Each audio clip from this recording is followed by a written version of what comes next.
அனைவருக்கும் வணக்கம். இன்று மார்கழி மாதம் 3ஆம் நாள்.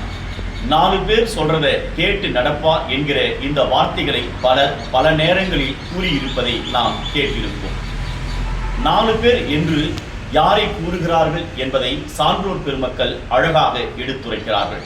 திருஞான சம்பந்தர், திருநாவுக்கரசர் என்கிற அப்பர், சுந்தரமூர்த்தி நாயனார், மாணிக்க வாசகர் ஆகியோர் வழி அவர்கள் கூறிய அறக்கருத்துக்களை நாம் பின்பற்ற வேண்டும் என்பதையே 4 பேர் சொல்றதை கேட்டு நடப்பா என்று வட்டார வழக்கில் பெரியோர்கள் கூறுவதாக சான்றோர் பெருமக்கள் எடுத்து உரைக்கிறார்கள்.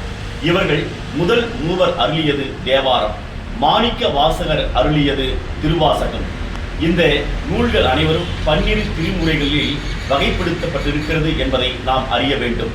இவர்கள் சிவபெருமானை தலைவராக, தோழராக, குருவாக நினைத்து இப்பாடல்களை பாடியிருக்கிறார்கள். அவர் மீது பக்தி செலுத்தியிருக்கிறார்கள் என்று சான்றோர் பெருமக்கள் அழகாக எடுத்துரைக்கிறார்கள்.